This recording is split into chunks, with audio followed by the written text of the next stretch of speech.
I got fined for parking in my own driveway once, can you believe that? It was by a woman who'd previously reported a 12-year-old for running an illegal lemonade stand. Welcome to Pine Hollow, the kind of suburban enclave where grass can't grow past 3 inches, mailboxes need HOA approval, and if your pet hamster wanders onto someone else's lawn, Linda's dialing animal control. I'm Harold Grayson, 68, a retired land surveyor, 2-time chili cook-off champ, and apparently the neighborhood's latest public enemy, all because I widened my driveway. That's right, concrete's my big crime. It started on an ordinary Tuesday. I was out front, hosing down the driveway, minding my own business, when she swooped in like a vulture spotting roadkill. Linda Harper, bleached blonde hair so rigid it could stop a freight train, sunglasses that screamed, "I live to complain," and a clipboard gripped like it was the nuclear codes. No hello, no pleasantries. She just stopped, stared at the edge of my driveway like it had insulted her mother, and said, "This extension viola Section 4, Article C of the HOA bylaws." I blinked. "Excuse me." She jabbed a finger at the 2-foot slab I'd poured last summer. "Nothing fancy, just extra space for my truck and my daughter's car when she sits." "You've disrupted the aesthetic uniformity of the cul-de-sac," she declared, like she was reciting poetry. "I've lived here 28 years. Built this house from the ground up, planted every shrub in the yard, raised my kids on this street." Linda? She rolled in 2 years ago and acts like she invented the zip code. I tried reasoning with her, told her the extension didn't cross any property lines, didn't block the sidewalk, and sure as hell didn't need her blessing. She just smirked, the kind of smirk you see before someone calls the cops on a picnic.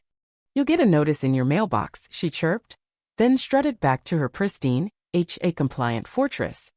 Next morning, there it was, a neon orange violation slip, nestled in my mailbox like a spiteful love note. A DO Law 175 fine for unauthorized concrete expansion. I stared at it, then laughed, not because it was funny, though it was absurd, but because I knew something Linda didn't. I still had the original property plat, blueprints, and surveys, tucked away in the filing cabinet I'd once used to bluff her husband out of a poker pot. And there it was, plain as day. The strip under my driveway wasn't even mine. It was a state-owned utility easement since 1974. That concrete? Government land. Linda and her precious HOA had as much say over it as a squirrel with a whistle. I didn't rush over to gloat, though. That's not how you deal with a Linda. You bide your time, you strategize. I spent the next day making copies, highlighting key sections, prepping like I was heading into battle solo. Meanwhile, Linda was out there with the ruler, snapping photos, measuring angles, crouching like she was decoding a secret message in the pavement. I offered her iced tea once just to see if she'd flinch. "Sugar attracts pests," she snapped, and marched off like she just cured cancer. That evening, my neighbor Tom stopped by, grinning. "You here? Linda's called an emergency HOA meeting. Topic: your driveway." I laughed. "An emergency meeting for concrete?" I asked if she'd ever called one for the sinkhole at the street's end. Tom shook his head. "Only for overgrown hedges, porch lights, and now your concrete rebellion." I thanked him and went back inside to sharpen my secret weapon. Here's what really got me, though. That driveway wasn't just concrete. My wife, Ellen, helped me pour it 8 years ago, widening it so she could step out easier after her knee surgery. She passed not long after, but I still remember her giggling, slipping a bit in the wet cement, leaving a faint boot mark near the edge. I never smoothed it over. Every morning, I water the peonies by that spot. She loved peonies. That driveway's her in a way, and now Linda wanted it gone because it clashed with the blocks. Soul harmony. Not a chance. At the emergency HOA meeting, I showed up in a plaid shirt, jeans, and a binder thick enough to knock someone out. Linda was already at the head of the room, sipping lemonade like she was about to address Congress. The other homeowners sat there, eyes darting between us like it was a boxing match. "We'll start with the violation of Article C," she announced, all theatrical. "Mr. Grayson modified his driveway without board approval." Before she could go on, I held up a hand. "Actually, Linda, you'll want to see this." I dropped the binder on the table: maps, zoning docs, easement clauses highlighted in yellow. Silence. "That land's been a state easement for over 50 years, I said coolly. "It's outside HOA jurisdiction. Your fine's as legit as a ticket from a kid's lemonade stand." The room chuckled. Linda turned a shade of purple I hadn't seen since Tom's barbecue ribs. She sputtered about verifying documents. I and VY told her to take it to the city. I'd love an official inspection. Tom clapped, others joined in, and Linda sat down, her clipboard quivering. That night, I sat on my porch with a glass of iced tea, watching the sunset glow on my perfectly legal driveway. I thought of Ellen, her peonies blooming bright, and Linda, probably scouring the HOA rulebook by lamplight. I smiled. The fight might have just started, but I knew one thing: I don't lose battles over concrete. The next day, as I fiddled with my mailbox latchets never closed right, I heard metal clanking. I peeked out. Linda was setting up a folding table in her driveway, clipboard in hand, chairs in neat rows. She'd gone full courtroom. Word of our HOA showdown had spread, and now she was hosting a neighborhood standards review session, aka another stab at publicly shaming me. She had cookies, water bottles, and a poster titled Concrete Chaos and Community Values. I'm not kidding. By 5 p.m., about a dozen neighbors showed up, some curious, some just bored. Pine Hollow's not exactly a hotbed of excitement. I grabbed a lawn chair and a thermos of tea. If this was a circus, I'd enjoy it. Linda kicked off with the PowerPointies, a real PowerPoint projected onto a screen taped to her garage door. The first slide read, "Driveway Delinquents," in bold red letters. I nearly choked on my tea. She clicked through photos of neighborhood driveways, circling unauthorized deviations in red. Mine got 3 circles, one zoomed in so tight you could see a hairline crack from when I dropped my trowel. This, she proclaimed, is where decline begins. One man's concrete becomes everyone's anarchy. I raised my hand. She ignored me. My neighbor Paul, a quiet ex-mechanic, whispered, "She's been measuring driveways at night with a flashlight. Caught her by my shed at midnight." That sounded about right. Finally I stood up. "You done?" I asked, nodding at her slideshow, now on a graph labeled Pavement versus Property Values. Linda's eyes narrowed. "Mr. Grayson, you'll speak when we open rebuttals." "Sure," I said, "but you skipped the part where you're enforcing HOA rules on state land." Heads turned. I pulled out my binder and strolled to the front. Linda tried to cut me off. "This isn't the time," but I kept going. "Folks, here's a county zoning note from 1974. This easement's for public utilities and emergency access. It's not under private codes." I paused. Tom whistled.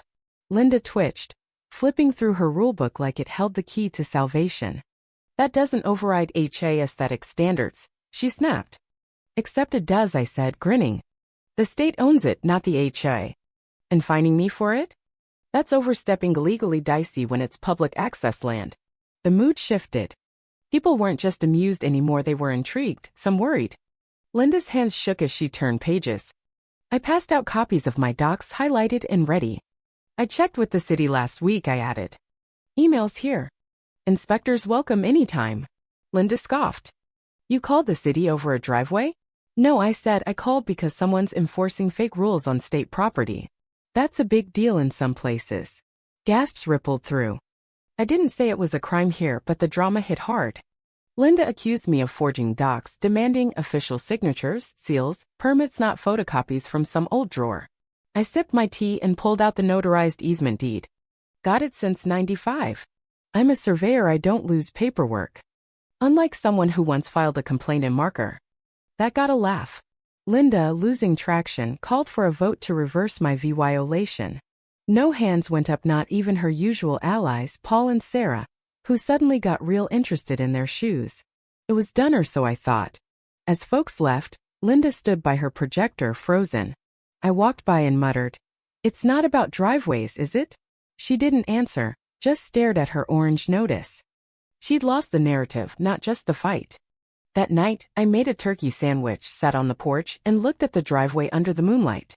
I thought of Ellen, her hand in mine as we poured it, the sun on our backs. Linda saw rules, I saw a legacy. You don't erase legacies, not on my watch. But Linda wasn't finished. 3 days later, a city truck rolled up. A guy named Mike stepped out, khakis, work boots, hard hat under his arm. "Heard you've got a concrete controversy," he said, half smiling. "Welcome to Pine Hollow," I replied, "where pavement's personal." I gave him the tour, handed over my binder.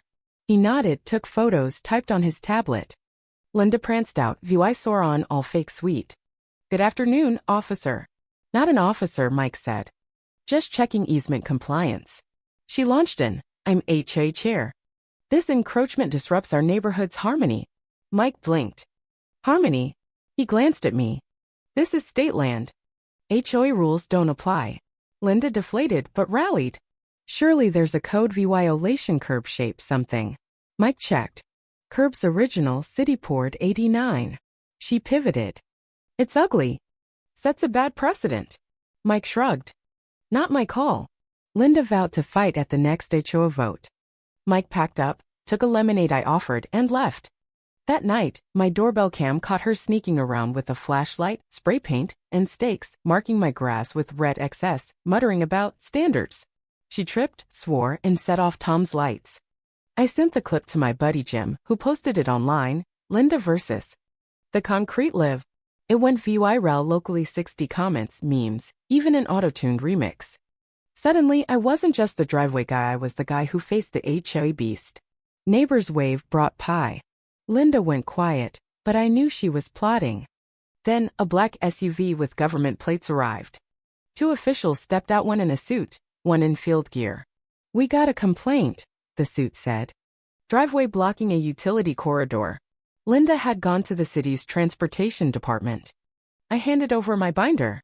The field guy whistled. "You've done your homework." "Used to teach zoning," I said. Linda strutted up, smirking, while voicing a letter. "He's blocked state access." The suit stared. "You know filing a false report on state property triggers an investigation into resource misuse?" Linda stammered, "I'm HOA chair." "It's safety." The field guy pointed to the easement lines.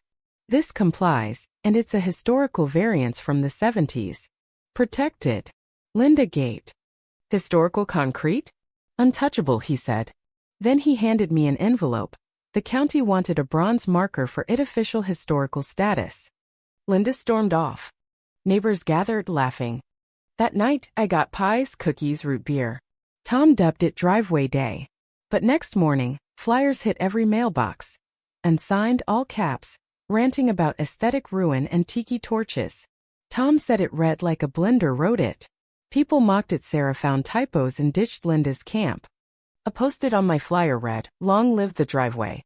I left it up, a tiny rebel flag. Weeks later, a city worker dropped off the plaque. I installed it myself right by the driveway's edge. Linda stared at it for 10 minutes, then retreated. Things calmed. Kids drew chalk art. Sarah hosted tea with mismatched chairs. Paul planted rule-breaking flowers. Then a note from Linda, "I don't agree, but I get why it mattered. The plaque's nice. Your wife had taste." No signature, but it was peace enough. My grandson VY cited, "Drew rockets on the driveway, asked about the plaque." "It's special," I said. "Helps us remember."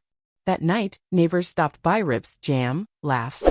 I added a potted peony by the plaque, whispered thanks to Ellen, and knew this fight wasn't just mine. It was ours. And it was worth it.